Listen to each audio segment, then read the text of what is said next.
WhatsApp everyone, welcome back to another new video. और आज के इस वीडियो में हम लोग वन पीस के एपिसोड नंबर 14, 15 और 16 को हिंदी में एक्सप्लेन करने वाला है। तो जिन लोगों ने अभी तक चैनल को सब्सक्राइब नहीं किया, जल्द से जल्द सब्सक्राइब कर दो और वीडियो को एक लाइक कर दो।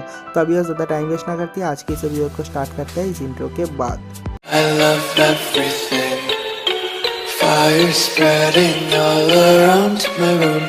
My world's so bright, it's hard to breathe, but that's alright. Hush.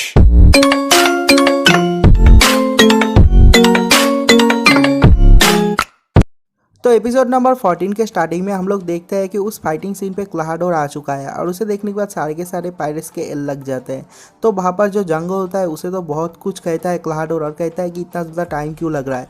तो वहाँ पर जो मियाओ ब्रदर्स होता है, बूची और शियोंग, वो दोनों कहते हैं कि क्लाहाडोर 3 साल से हम लोगों को मार रहे हैं, लेकिन 3 साल से तुम बटलर का काम कर रहे हो, तुम्हें उतना ज़्यादा पावर नहीं है। और वो दोनों क्लाहाडोर के ऊपर हमला कर देता है, लेकिन क्लाहाडोर तो बहुत ही ज़्यादा पावरफुल है और एक ही सेकेंड में उन दोनों को बच्चों की तरह हैंडल कर लेता है। कहता है कि 5 मिनट टाइम दे रहा हूँ, 5 मिनट के अंदर अगर तुमने ये सब मैटर क्लियर नहीं किया तो यहाँ पर जितने सारे पायरेट्स इंक्लूडिंग जंगो, मैं सब लोगों को यहीं पर जिंदा गाड़ दूंगा। तो वहाँ पर जितने सारे पायरेट्स होते हैं सब लोग बहुत ज़्यादा डर जाते हैं और जो मियाओ ब्रदर्स होते हैं वो लोग भी डर जाते हैं और कहते हैं कि 5 मिनट की ज़रूरत नहीं, हम लोग को बस 1 मिनट दो, मैं इस सोर्समैन को ख़त्म कर दूंगा। और तभी नामी को देखते हैं हम लोग, उसे कॉन्शियसनेस आता है और वो दौड़ते हुए जो जोरो के जो स्वर्ड्स होते हैं वहाँ पर जाते हैं और वो स्वर्ड्स लात मार के जोरो के पास फेंक देता है और जोरो उन स्वर्ड्स को पकड़ लेता है। और उसके बाद ही उस मियाओ ब्रदर्स के ऊपर जोरो 3 शॉट स्टाइल यूज़ करता है, टाइगर स्लैश, और दोनों को एक ही सेकेंड पे ख़त्म कर देता है। तो उसके बाद जोरो क्लाहाडोर की तरफ देखता और कहता है कि हम सब कुछ टेक केयर कर लेंगे, लेकिन 5 मिनट से पहले ही।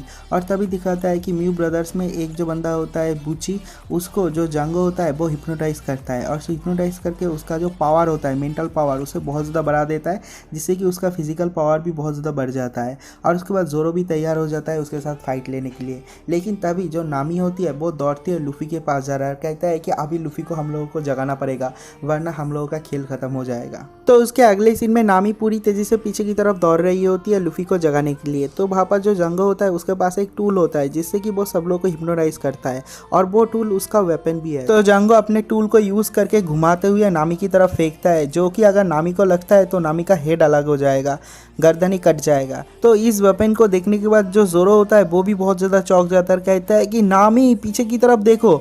और उतने में नामी लूफी के पास चला जाता है, लूफी को जगाने की कोशिश करती है और लूफी के मुंह में लात मारती है। तो हम लोग देखते हैं कि लूफी नींद से जाग भी जाता है, लेकिन जगने के बाद जब नामी पीछे की तरफ देखती है कि पीछे वो वेपन आ रहा है, नामी का गर्दन ही कट जाएगा और नामी के पास उतना ज़्यादा टाइम भी नहीं है उसे डॉच करने के लिए।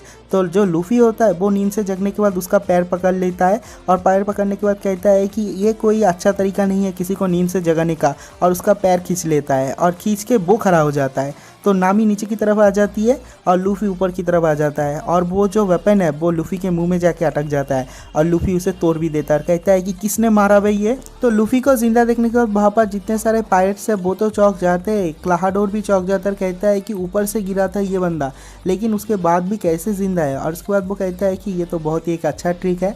तो वहाँ पर ही तभी दौड़ते हुए काया आ जाती है, क्योंकि काया को अभी तक विश्वास नहीं हो रहा था।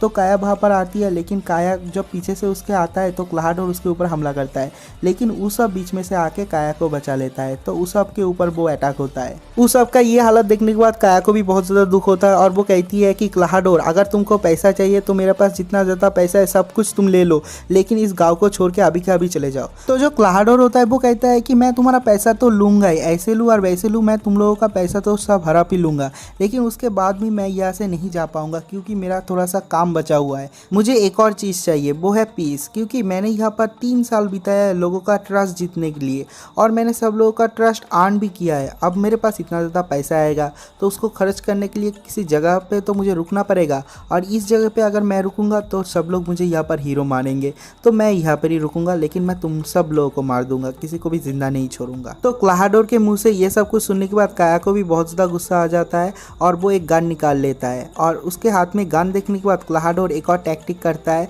और वो उसके हाथ में जो वेपन होता है जो ग्लव्स में वो निकाल लेता है और कहता है कि बहुत अच्छे बात करने लग जाता है और कहता है कि क्या तुम भूल गए हम लोग 3 साल एक साथ कितना ज़्यादा टाइम बिताए, कितना ज़्यादा हैप्पी मोमेंट शेयर किए। ये सब कह के उसके पास आता है और जो काया होती है वो उसे शूट नहीं कर पाती यूजुअली, वो तो बहुत ही ज़्यादा काइंड होती है और वहाँ पर क्लाहाडोर जब आता है, आने के बाद उसके हाथ में जो गन होता है वो ले लेता है।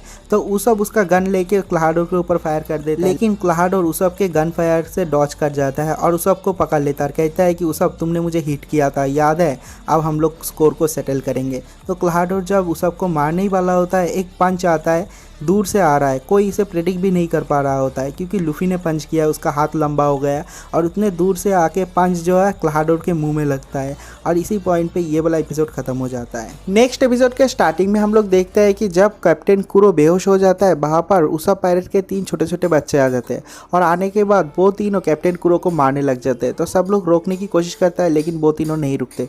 बहुत देर तक मारने के बाद वो लोग जब उसब के पास आता है तब देखते हैं कि कैप्टन कुरो फिर से जग जाता है, उसे कुछ नहीं हुआ है।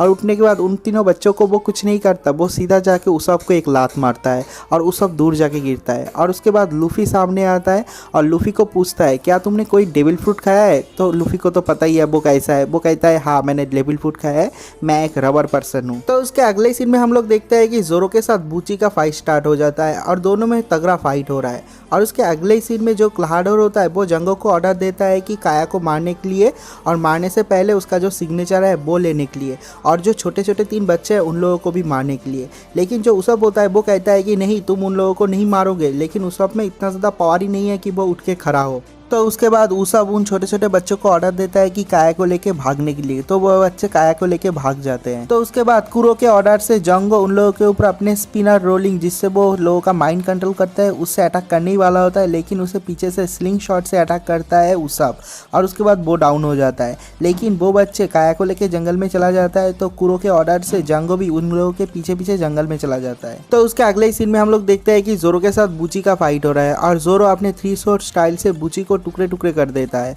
और उसके बाद वो उसब को लेके उन लोगों के पीछे पीछे जंगल में जाने की कोशिश करता है। लेकिन जो कैप्टन कुरो होता है वो जोरो का रास्ता रोक देता है, उसे जाने नहीं देता। लेकिन उसके बाद लूफी एक पंच करता है, उन लोगों के लिए एक ओपनिंग देता है, जिससे कि जोरो उसब को लेके जंगल में चला जाता है। और उसके बाद लूफी के साथ कैप्टन कुरो का फाइट होता है। बहुत देर तक फाइट होने के बाद लूफी एक पत्थर से अटैक करता है, जिससे कि कैप्टन कुरो का जो राइट हैंड है उसके हाथ में जो ब्लेड्स है वो टूट जाते हैं। और उसके बाद उस टूटे हुए पत्थर से कैप्टन कुरो का सर भी फोड़ देता है लूफी और ये वाला सीन भी यहीं पर कट हो जाता है। नेक्स्ट सीन में हम लोग काया को देखते हैं। काया को लेके वो बच्चे जंगल में दौड़ रहा है और उसके पीछे पीछे जो जंगो है वो आ रहा है, एक एक पेड़ को काटते हुए, तोड़ते हुए, तबाही मचाते हुए उन लोगों के पीछे पीछे आ रहा है।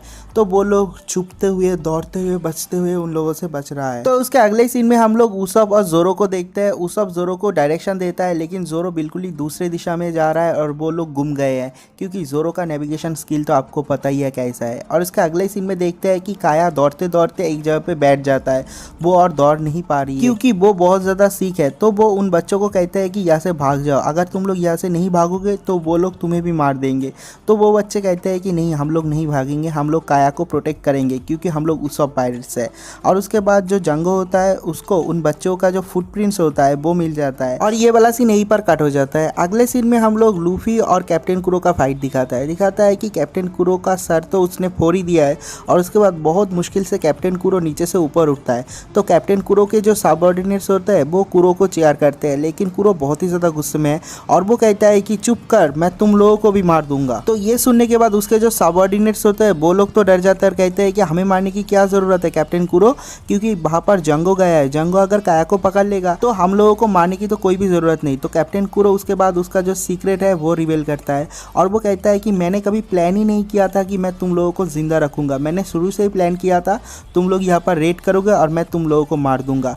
कोई भी जो मेरे सीक्रेट जानता है वो सारे के सारे को मरना पड़ेगा, मैं जंगो को भी नहीं छोड़ूंगा। तो उसके बाद लूफी हंसते हुए कहता है कि तुम अपने आप को कैप्टन कहते हो, तुम्हारे पीछे कितने भी लोग दौड़े, तुम असली का पायरेट कैप्टन कभी नहीं बन पाओगे, तुमसे बढ़िया कैप्टन तो उसब है। तो उसके बाद उसका तो दिमाग और भी ख़राब हो जाता है क्योंकि उसको उसब से तुलना किया है।